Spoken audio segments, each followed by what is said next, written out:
పంతులు గారు, మేము శత్రుబాధను అనుభవిస్తున్నాం, మేమేం చేయాలి? శత్రుబాధలు ఎందుకు వస్తాయి అంటే,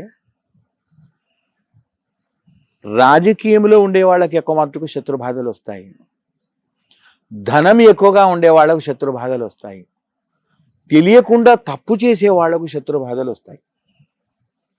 తెలియకుండా తప్పు చేసేసాం. ఈ శత్రుబాధలు పోవడానికి మనం ఏం చేయాలి? ఏం చేయాలనేది మీ ప్రశ్న. చాలా మంచి ప్రశ్న. శత్రుబాధలన్నీ పోవడానికి మొదలు మీరు శత్రువుగా ఊహించుకోకండి. మీరందరితో స్నేహంగా ఉండండి. మొదటి ప్రశ్న. రెండవది, ప్రతి ఒక్కరు కూడాను ఆంజనేయ స్వామిని ధ్యానం చేయండి. ఆ ఆంజనేయ స్వామి యొక్క హనుమాన్ చాలీసా చదవండి.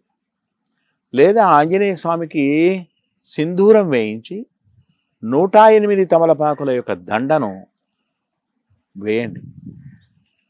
తర్వాత వడలు, మిరప వడలు తయారు చేసుకొని మీ యొక్క వయసు ఎంత ఉంటుందో అన్ని వడలు తయారు చేసి, ఉదాహరణకు 30 సంవత్సరాలు ఉన్నారనుకో, 30 వడలు తయారు చేసి ఆ స్వామివారి మెడలో వేసి షోడశోపచారాలతో పూజ చేసి, ఆ స్వామికి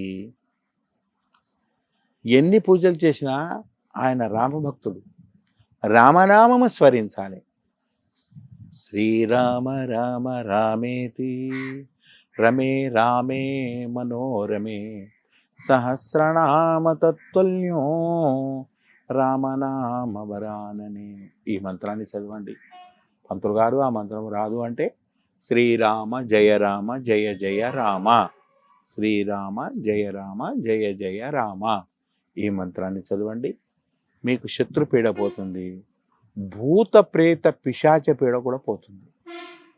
కొందరు దయ్యం పట్టినట్టుగా అరవడము, చేయడము ఇలాంటివి సంభవిస్తూ ఉంటుంది. అలాంటి వానికి మీ యొక్క గ్రామ పురోహితుడిని ఆశ్రయించండి, లేదా నాకు ఫోన్ చేసి చెప్పండి. మీ యొక్క సమస్యలన్నీ కూడా నెరవేరుస్తాం. శుభం భూయాత్. Hit TV app, all the success for their launch. Please download the app. Download the Hit TV app now. Please download the app now. Please download the app now. Please download the app now. Download the app now.